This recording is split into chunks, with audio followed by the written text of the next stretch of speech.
Good evening. How are we all? I feel like I never know what to do at the start because nobody's actually here yet.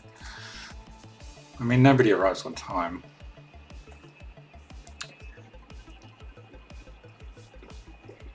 Anyway, I am... Oh no, sorry, something's happened and my iPad's not responding.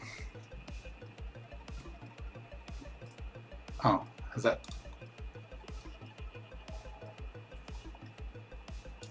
Nope.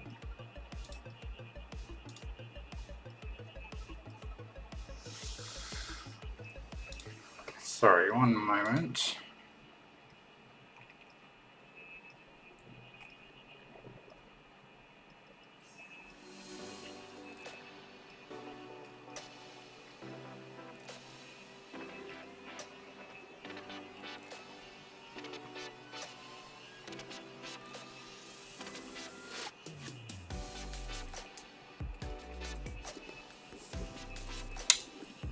Hi, Dad.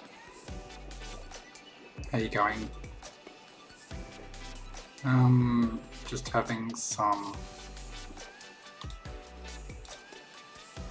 technical issues.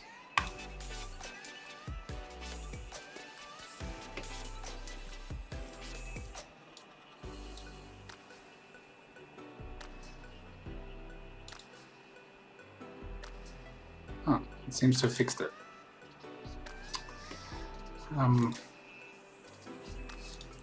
For some reason it wasn't updating when I was doing things on the iPad, but now it seems to be okay,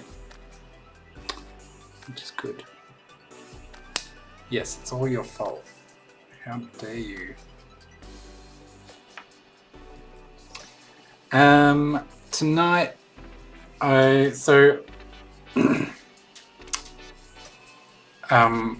years ago, probably 2015, maybe 2013, somewhere around there. I did this Astro Boy digitally on my iPad, and it's horrible. I mean, it's, you know, character design wise, it's fine. I kind of copied it from a toy, but it's just not good quality.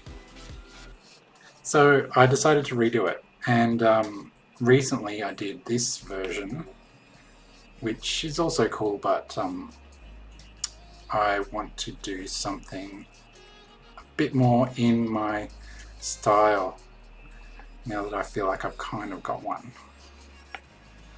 So what I'm going to do is create a new artwork. I will do A2 portrait. I'll paste him in here. And I think I'll just paint over the top of this. But I thought, to go with my style, I would make him into a big boy. You know, use some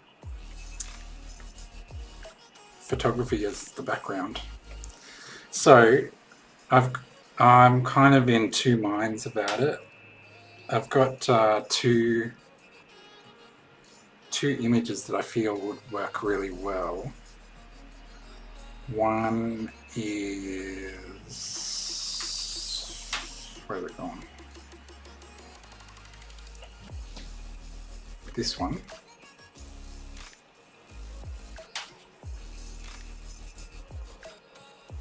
Paste. I feel like this one will be better.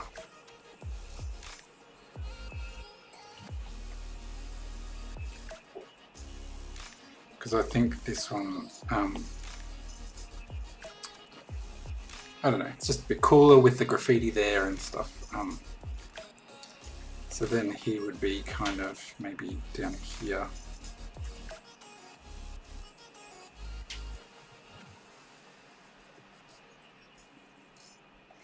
Kind of doesn't leave much to the top though. That's okay, we don't mind it being weighted. Anyway, that's one option. The other option is I mean, I've got other alleyways, I suppose I could use those. It's an alleyway in Collingwood, just off Fitzroy. I think it's technically Collingwood in that place.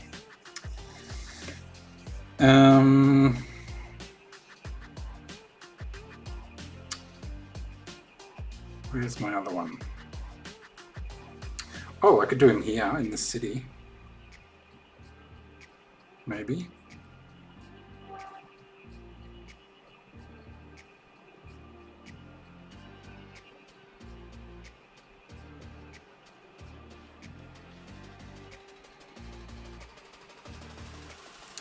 Might get some retweets from H&M for that.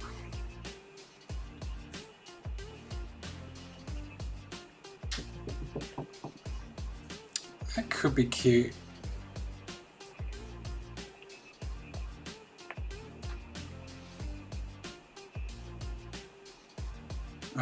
Another option is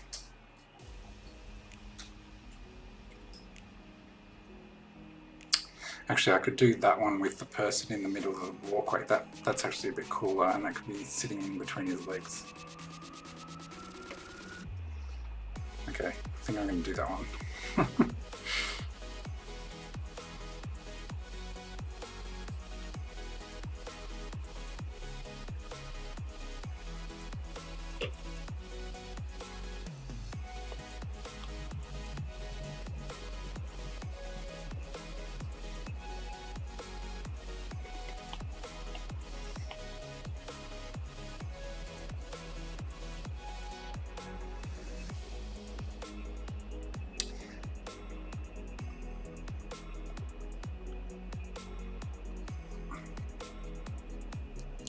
Yeah, I'll do this one, but I'll make him a little bit bigger.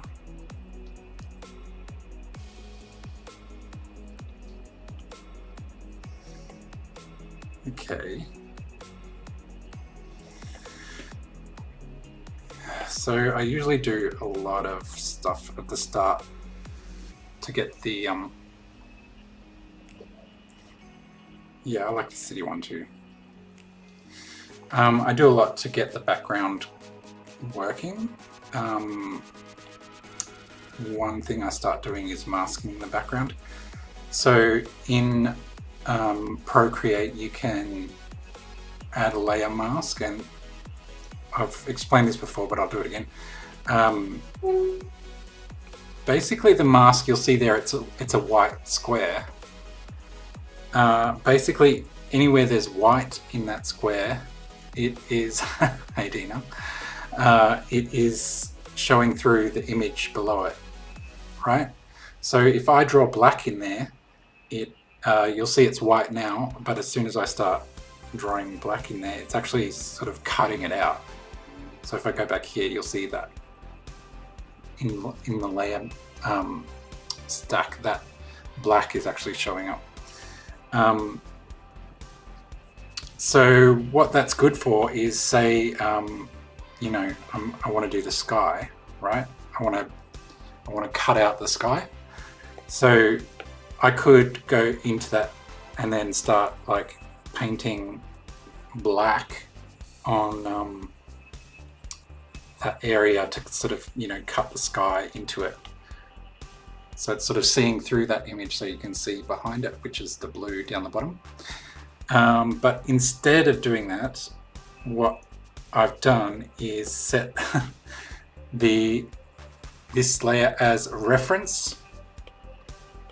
So I've just gone reference in that menu, which means that what I can do is on any layer I can actually drag this color into an area, and it will use that reference layer as a reference. So it's referencing that area, and I can slide to change the threshold. So I'm sliding left and right.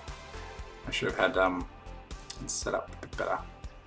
But so then I can do a basic kind of cutout of the sky just by dragging this stuff in. And I know it looks kind of dodgy at the moment, but in the end it won't.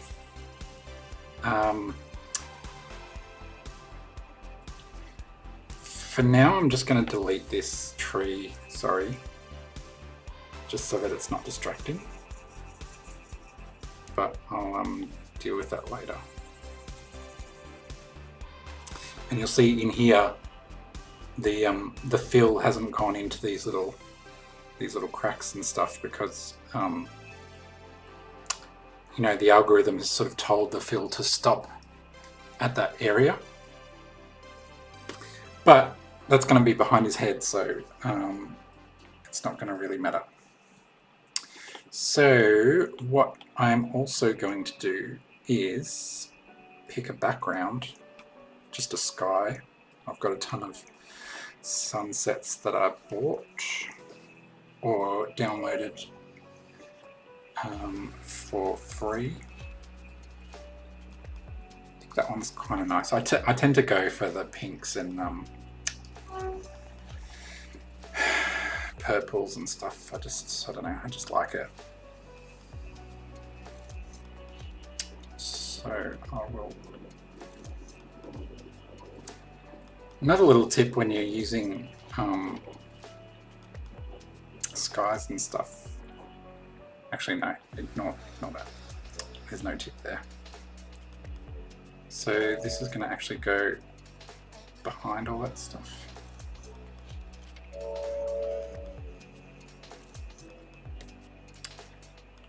And see, now this has made me realize that some of this bit is actually sky, like in there.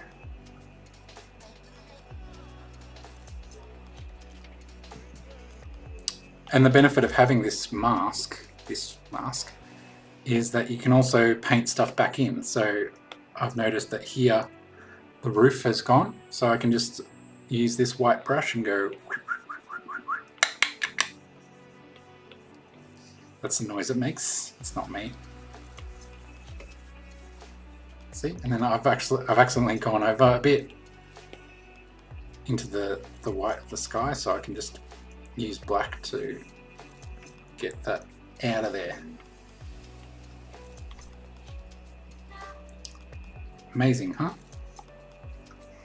Yeah, Steve, that is amazing. So, that's not quite realistic, but I want to have some of the yellow coming through there. I might just tweak this sky a little bit.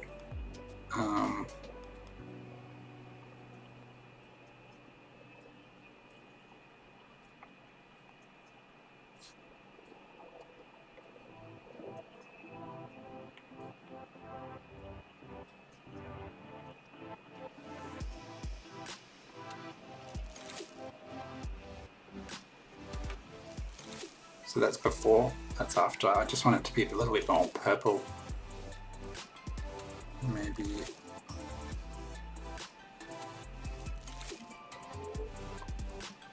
shouldn't look at that screen.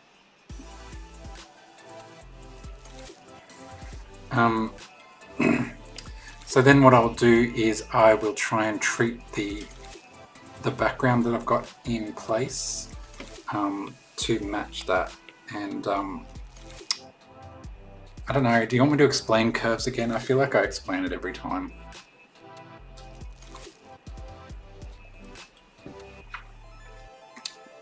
Maybe I'll do the quick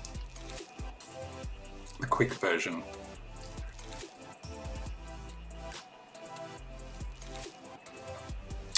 Yes, you're correct.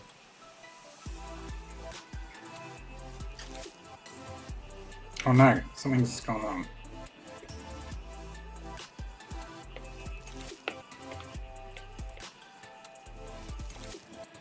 Oh, okay.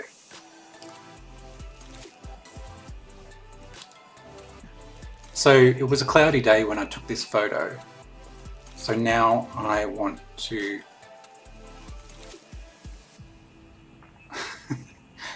is that a good thing?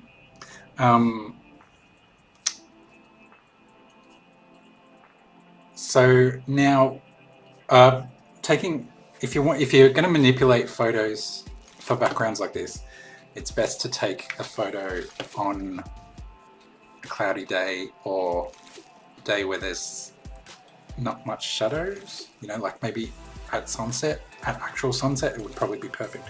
But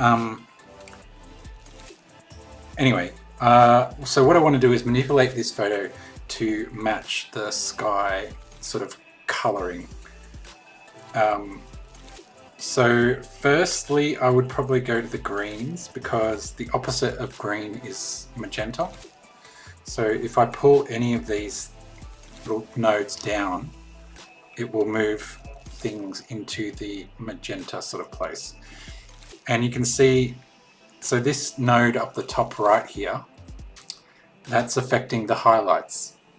And I don't know if anybody's finding this useful, but so a white balance when you take a photo is about that.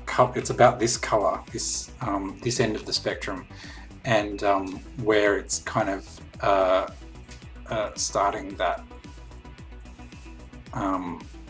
color when you take the photo.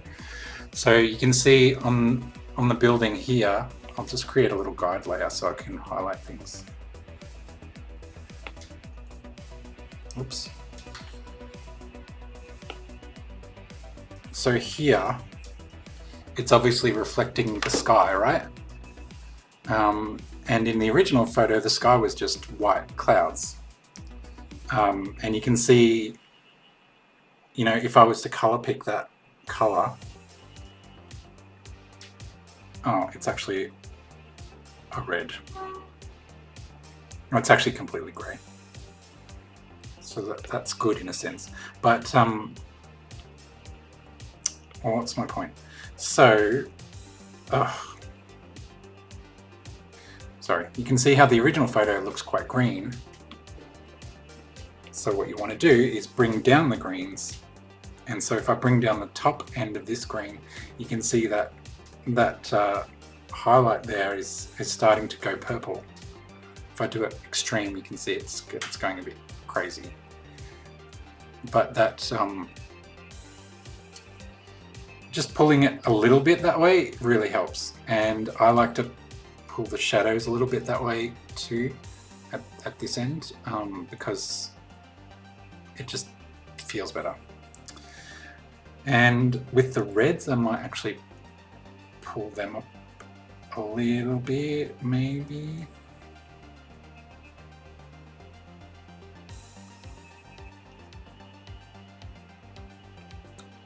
And the blues I might pull down it's kind of a little bit of a balancing act because you want to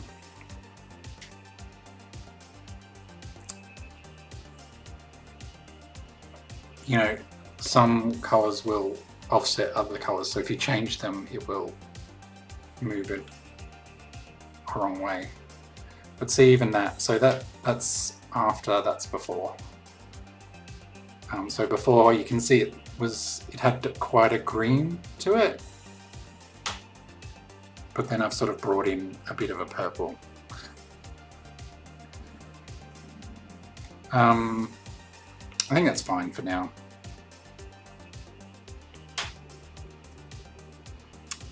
So this will probably help.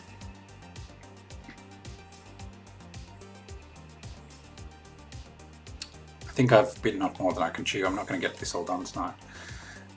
But I can at least start painting in Astro. Oh, I might just quickly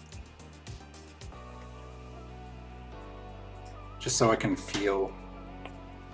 So what I'm doing is I'm duplicating the background, which is the original photo, and I'm putting it on top. I'm deleting the mask, just so that it's not there. And then I'm going to actually add another, like, mask it again. I'm going to invert the mask, so it's actually, there's nothing showing through. But then with white, so this is where it will show through. I'm going to paint back in this little person who is, oh, I thought they were on the phone, but they're just wearing a mask and adjusting it.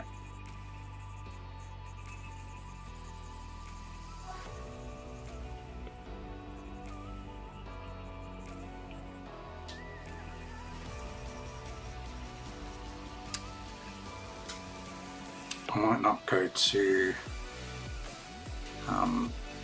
accurate with this mask, just for the sake of the stream being too long, but I just want to get an idea.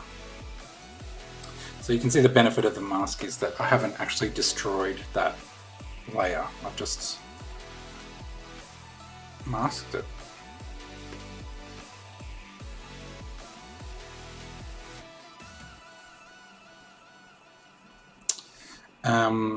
And I can also get back to the white and pull some of these elements in that will be in front of his shoe there.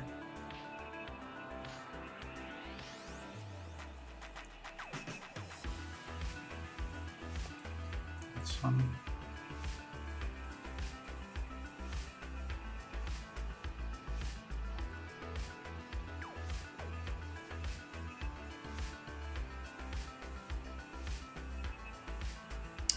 I feel like that one actually wouldn't be in front of his shoe, but maybe I'll make him a little bit smaller.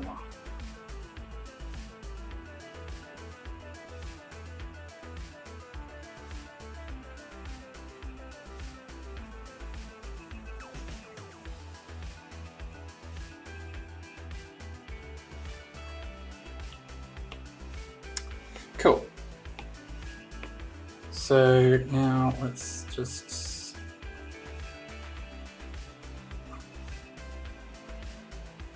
start filling in stuff. So I want him to be quite three-dimensional. So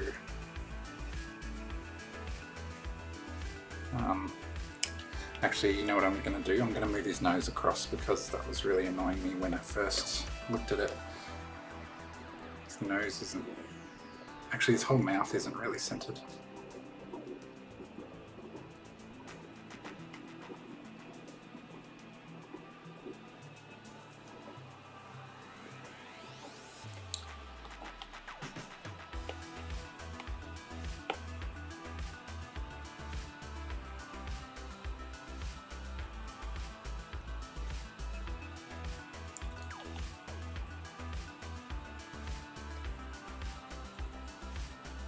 So I am using quite a harsh red at the moment, but I think I might fix that later, but I'll work it out.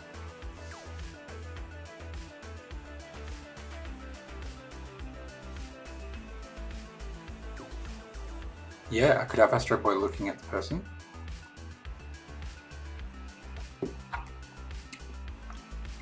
For sure. In fact, maybe I will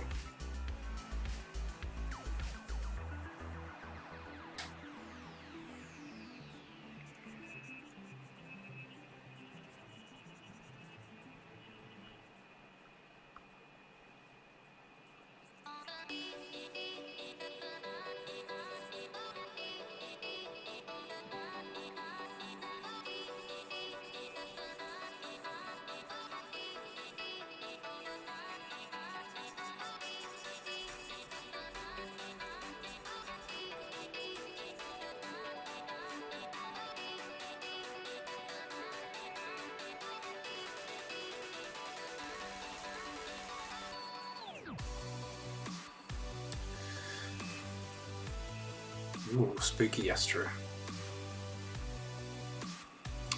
I have said this before, but I'll reiterate it because that's what's happening.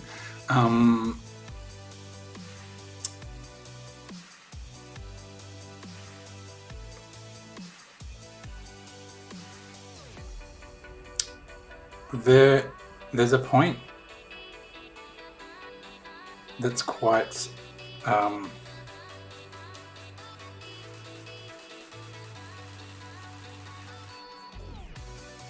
important, or there's multiple points actually, in the life of your artwork when you're painting or doing any artwork, that it will look like crap.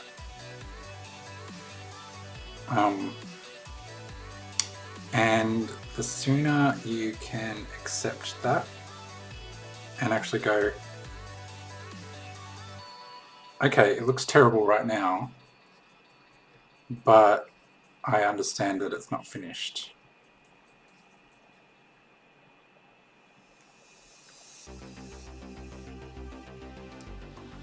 And that point is often now.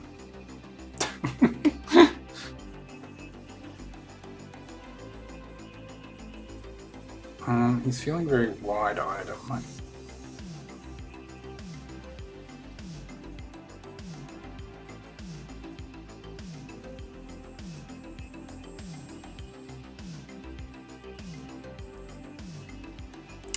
Now he looks like he's on drugs.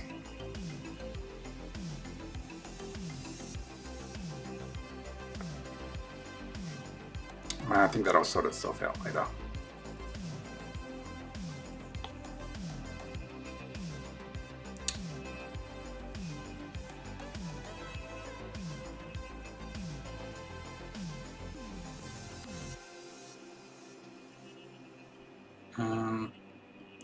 So yeah, often when you're blocking in the colors, you'll just be like, ew, this looks gross.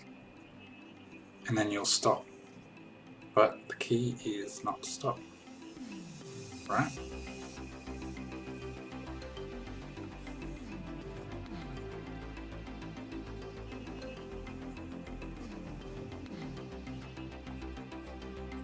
Having said that, I feel like stopping right now.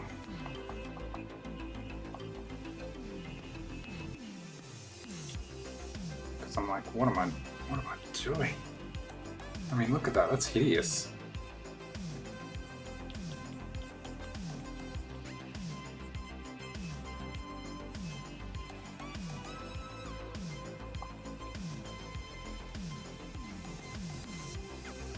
I think I'm trying to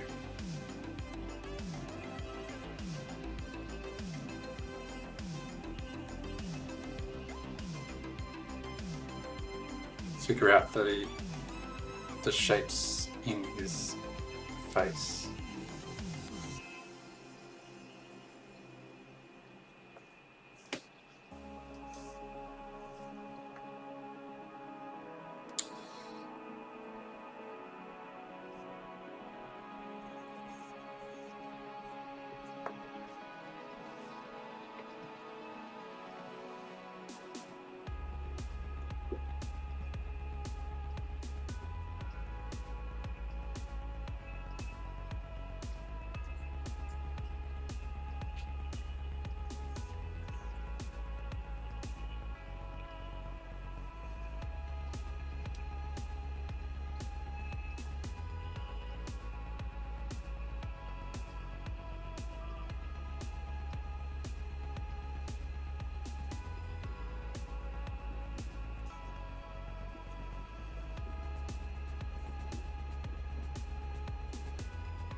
Eyes feel weird to me. I'm not quite sure what.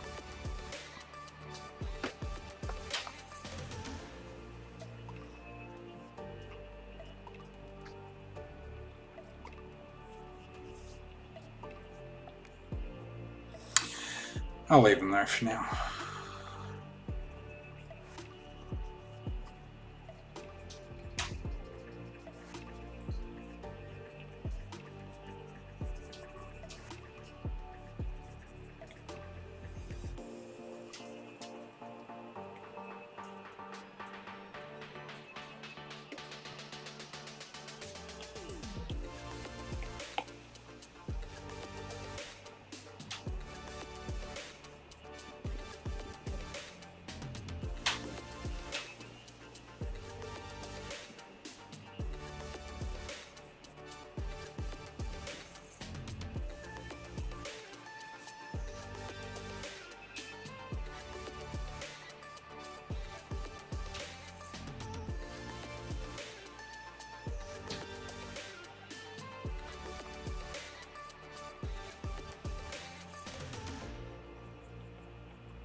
What's everyone having for dinner?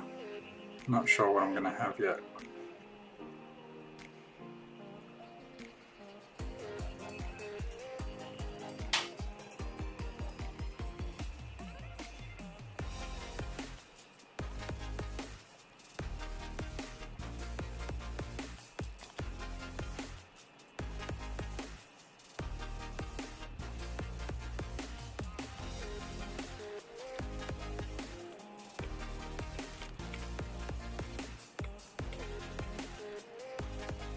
What sort of soup?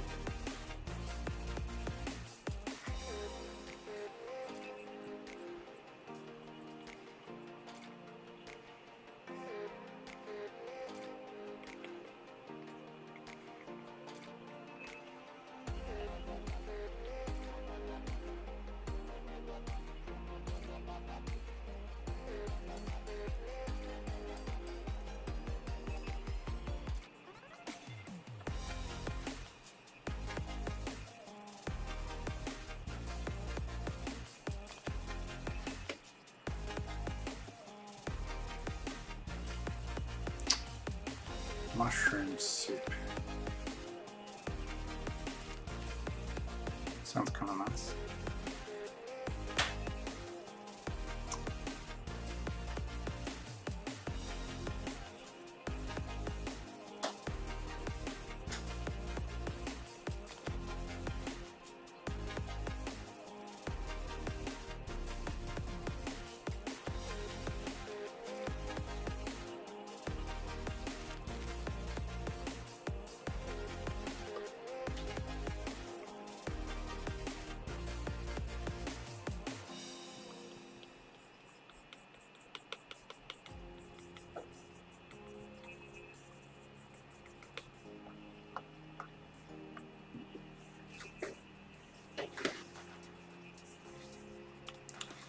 Not sure what I've done wrong with the eyes there. I think they just need to be bigger pupils.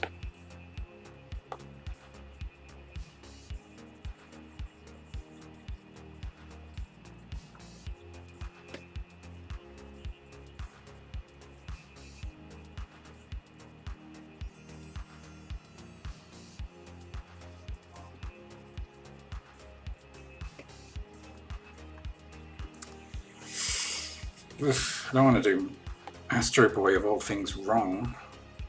Could you imagine? How could I call myself a fanboy?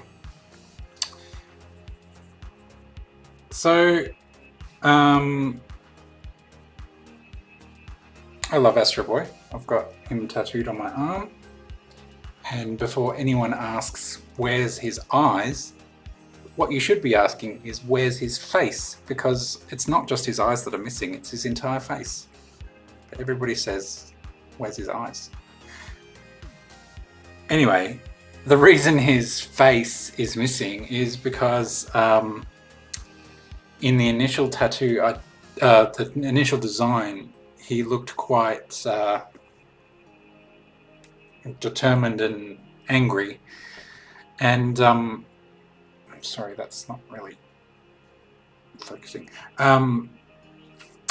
And Astro Boy, like he means a lot to me, and he means more than just one emotion can contain.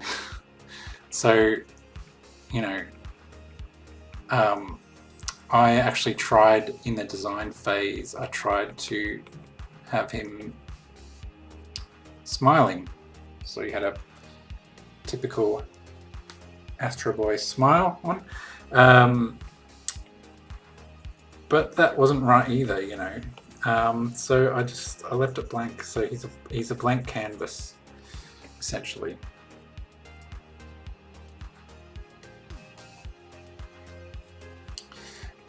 But what I was going to say was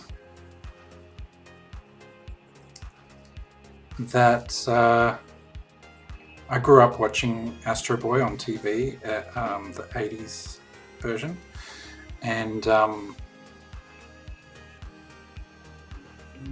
I loved it as a kid, but I didn't really, you know, I don't know, take much stock of it. I probably didn't realize a lot of the themes that were going on.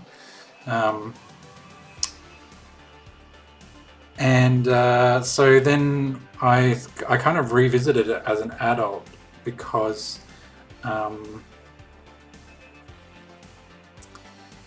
they had just as I just started university, so I was about 19. And they just started translating the original Astro Boy comic books into English. So I started collecting all the English versions and reading them. And it was my first time actually getting to the source of the Astro Boy phenomenon. You know, previous to that, I had only seen the cartoons, which was sort of, you know,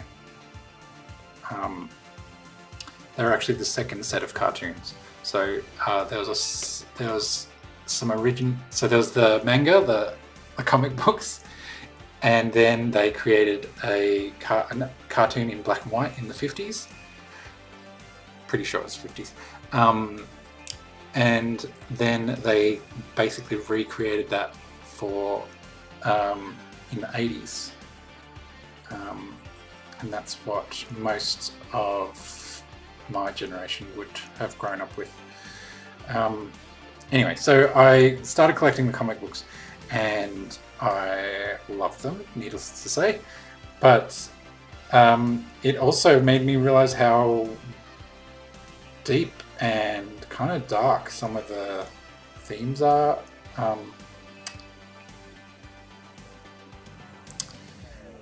And which I love. Like I don't shy away from that sort of stuff. And I loved the juxtaposition of this deep content and these cute characters. It was really interesting. So from there I got interested in Tetsuka, the creator of Astro Boy, the original writer, and started reading some of his other manga. So over in Japan he is known as the godfather of manga, and I guess some could say the godfather of anime as well. I probably can't really weigh in on that argument, but I think he's amazing. So yes, but yeah, started reading his work, non-Astro Boy work, and was even more interested in him because he just had so many interesting stories and concepts and ideas, and concepts and ideas are kind of the same thing, aren't they? But I just really loved it. So I started actually collecting anything I could of Tetsuka's work that was in English, because I'm too lazy to learn Japanese. And so, yeah. So he wrote a really cool series, sort of based on his interpretation of the life of Buddha, which was really cool. And hi. Yeah, his interpretation of the life of Buddha, which is really good. It's probably not particularly, religious in a sense, but it's still quite deep.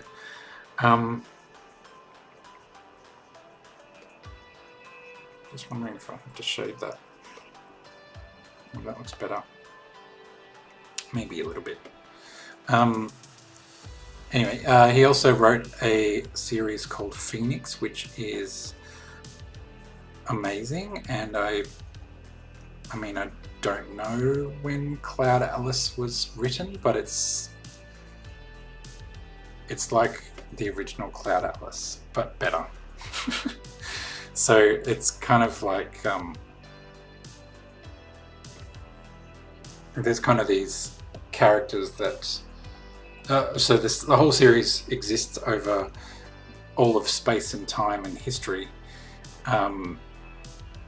So there are some characters that could be reincarnations of other characters, and some characters that definitely are reincarnations.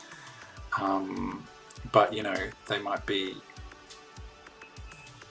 in space in one novel and then in ancient Japan in another novel. It's really really interesting and deals with a lot of interesting concepts, especially the more sci-fi ones.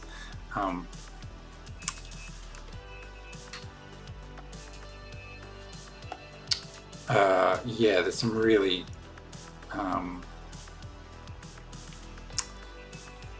interesting sci-fi concepts in there that I'm pretty sure have inspired sci-fi from now,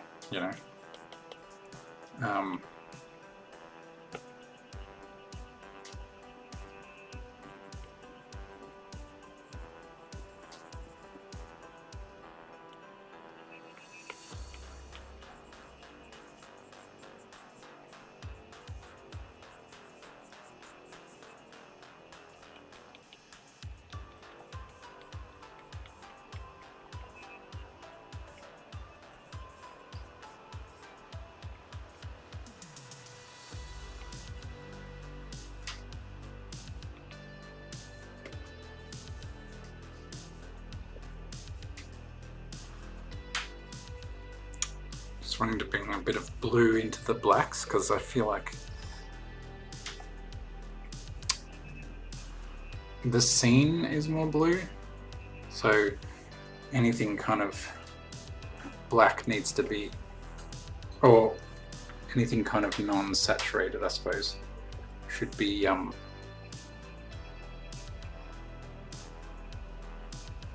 leaning towards that colour.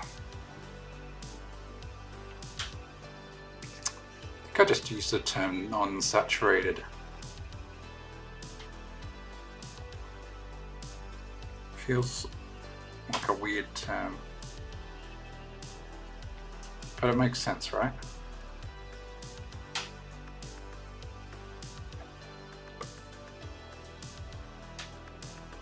It's not desaturated. Unsaturated? I suppose that's probably technically the correct usage.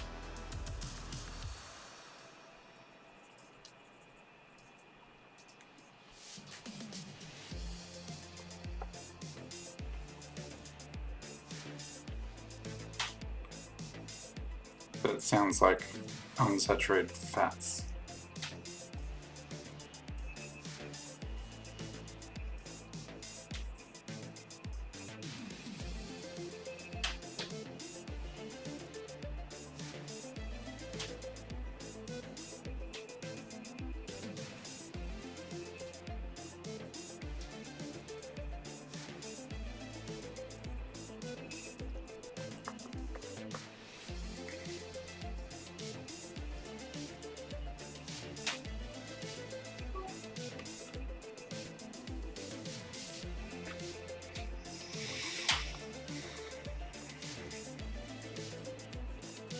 I don't like his eyes.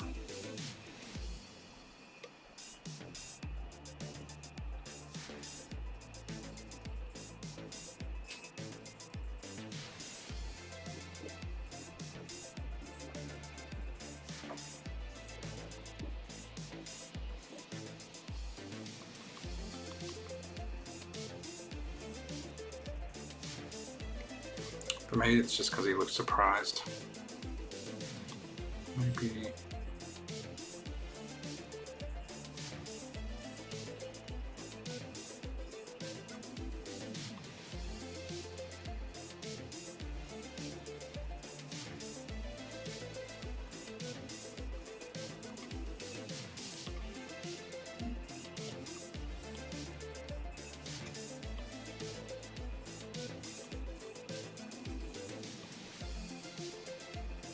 Maybe I'll have him doing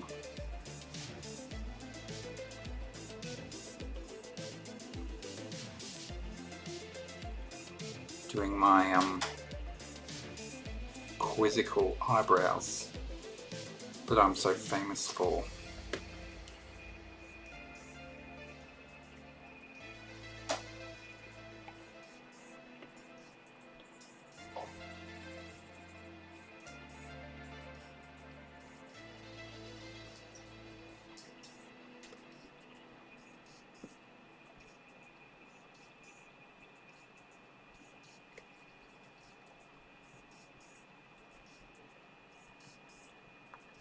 Everybody knows them, right?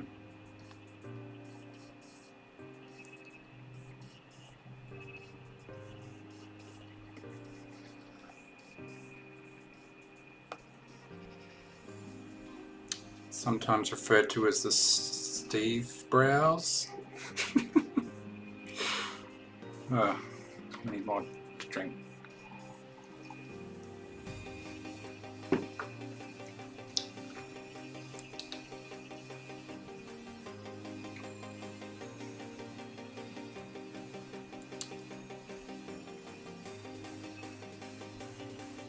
So anyway, I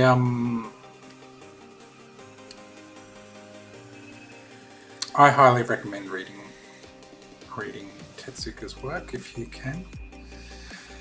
I don't know the history behind it, but he wrote a novel that is quite an intriguing concept.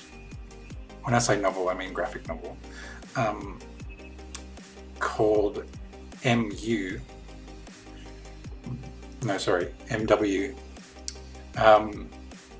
and it is about a relationship between a gay priest and a serial killer. So, you know, work that one out. Should read that again, actually. I don't remember it very well.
looking a little bit too cat-eye. I think bringing his eyebrows down has helped quite a lot.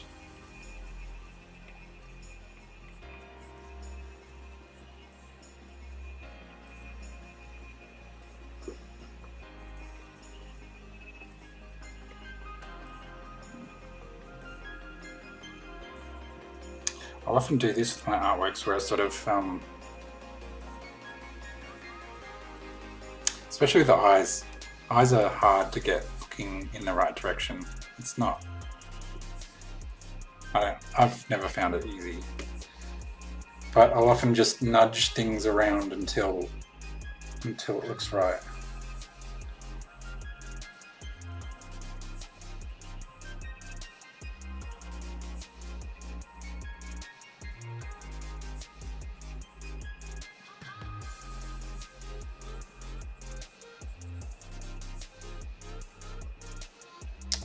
That's looking good though, I like that.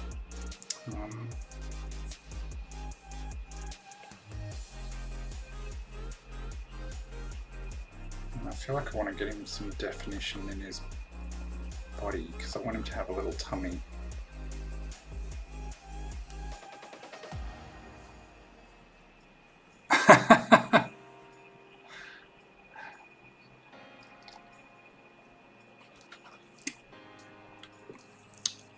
Yep, the whole Edwards clan's here. Actually, no, it's just Mum and Dad and me.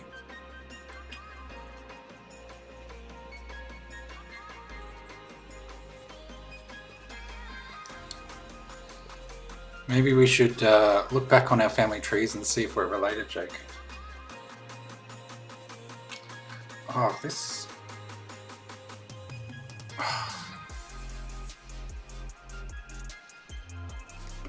Maybe I just feel like I look like a sweaty mess.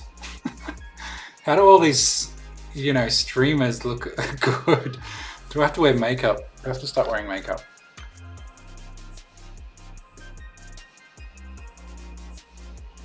Probably.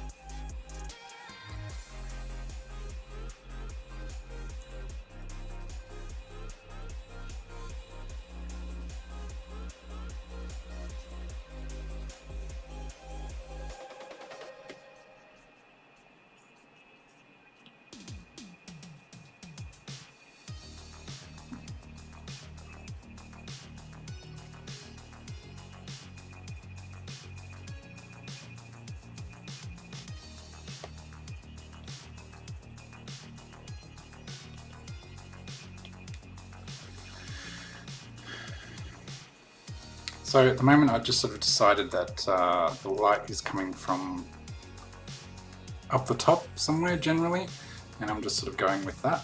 But at some point I will need to think about some of the more direct light. Because this is fine for, you know,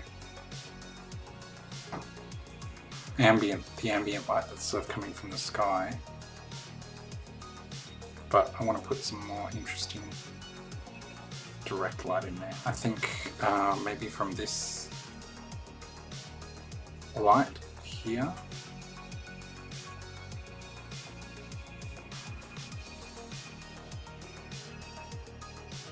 Maybe I'll do that as my last little thing for the evening before I sign off.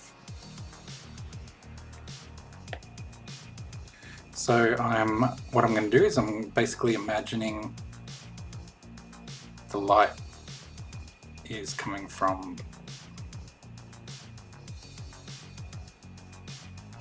here. Oops. It's a bad 3D arrow. So it's going to light up quite a lot actually.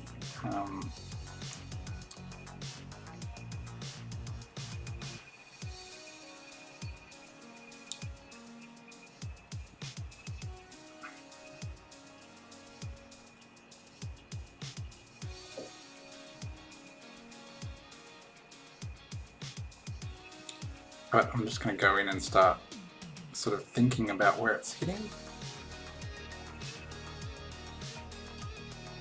And because I've got it on a new layer, I'm not worrying too much about it being overpowering at the moment. I just want to figure out where it's going. In fact, maybe I will make this highlight yellowish. Yeah.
I feel like I'm going to end up doing most of his face if I keep going. But that might not be a bad thing.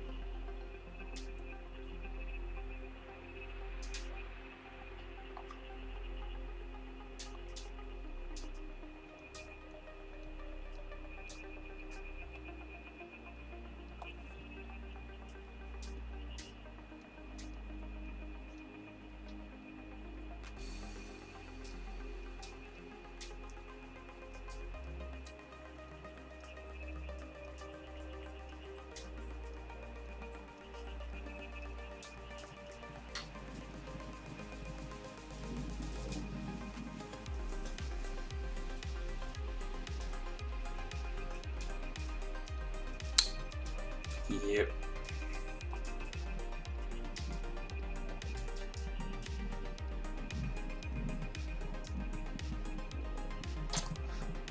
You're correct.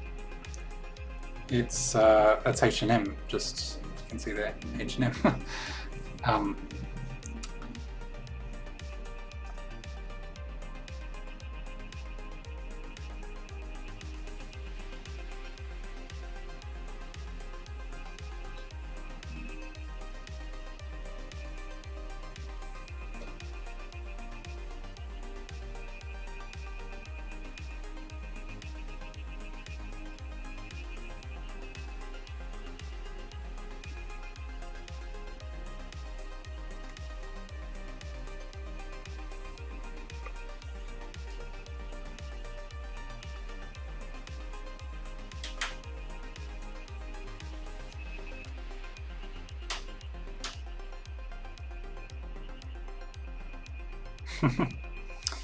Exactly.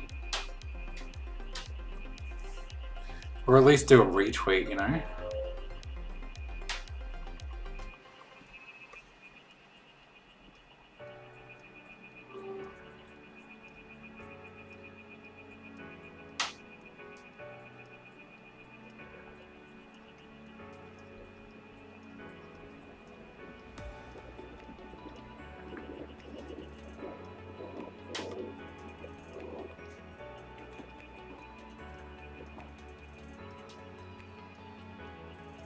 I'm not entirely happy with what I'm doing right now, but I'm just keeping on going.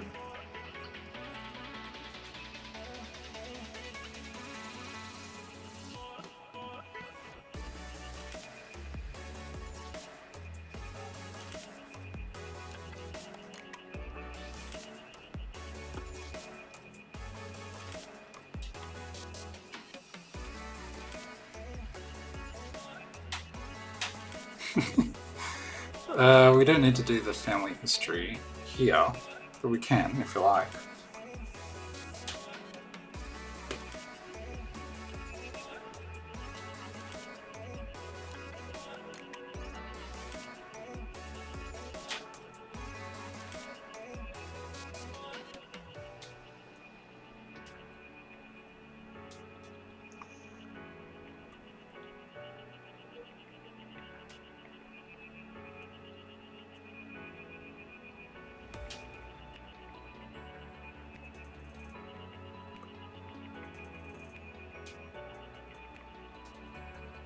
That looks good.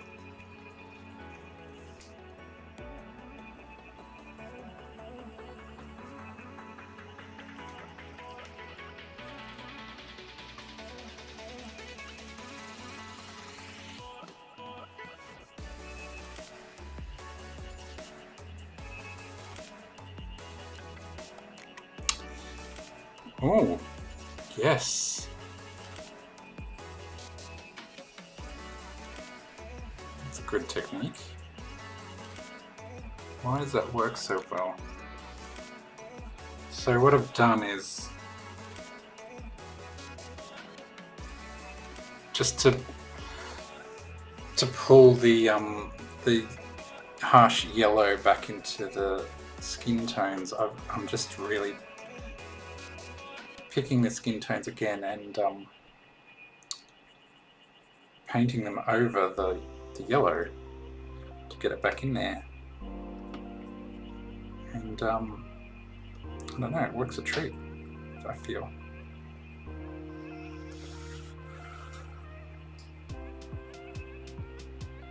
At this stage.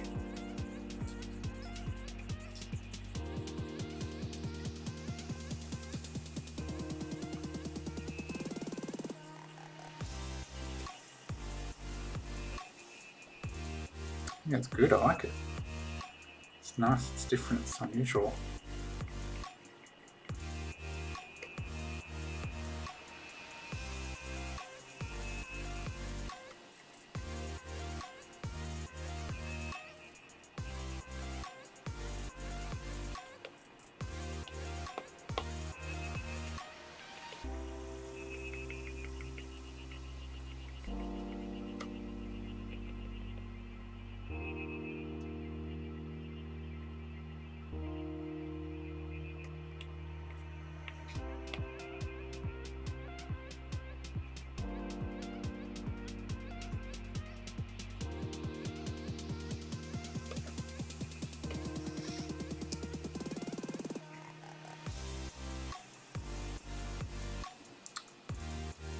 Okay, I think I'm going to need to stop soon because I'm getting hungry.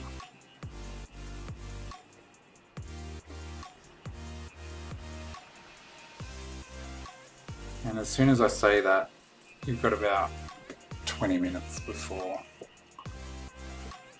that becomes hangry.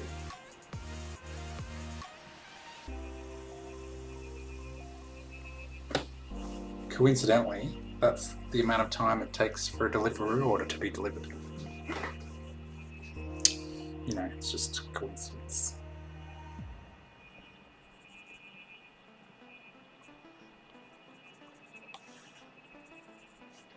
So when I'm going in and trying to sort of, I don't want to say smooth, but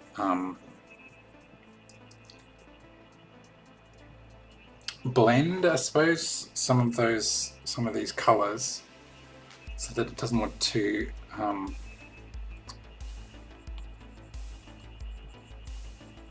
I don't know what the word is, contrasty. You know, because like his face there, it's still got a painterly look to it, but it's not so harsh now. Does that make sense? So the way I do that is I just have my brush at like usually around 60% opacity, and then just start picking colors and going in over the top. So it's not like fully putting the color back in there. It's just giving it some just nudging it towards that color. So you can see like down here, that's like ugly. But then if I've got this, I can start going in and color picking that one and then going in again. Then color picking that one and going in again. And you just sort of build up this, it starts looking like a much nicer transition and a bit more smoother, while still, you know, maintaining some of the nice textures that that I like.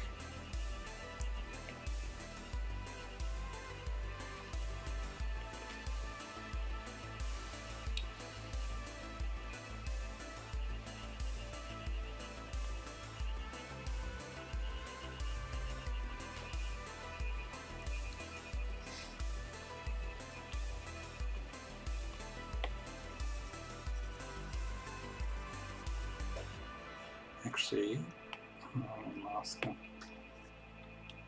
just going to quickly do one more thing before I go.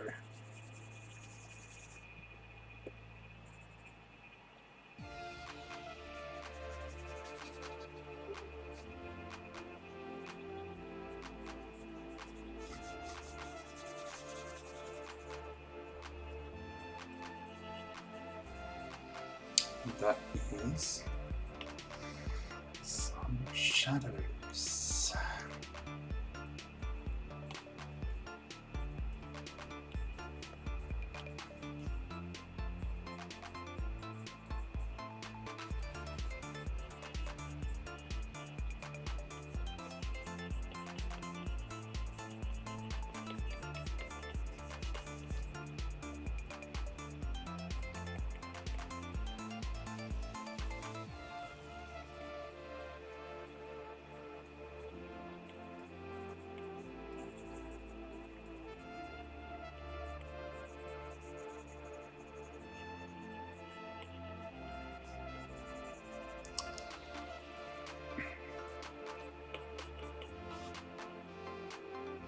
Really helps to make him feel like he's there, doesn't it? I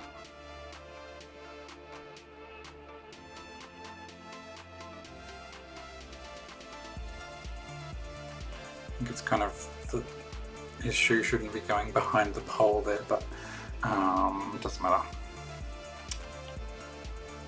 What I might also do on here is quickly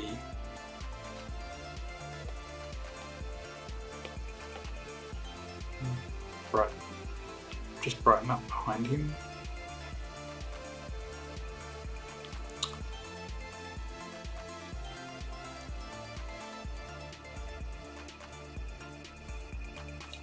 Just a little so he stands out.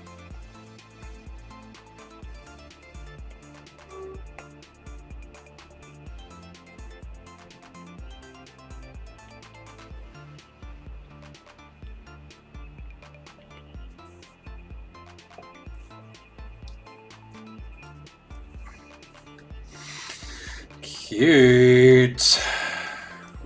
I think I could push the background colouring a little bit. Anyway, I'm gonna go eat something and cool down because it's hot. And look, I'm all shiny. Anyway, thanks for watching. Have a lovely end of the week.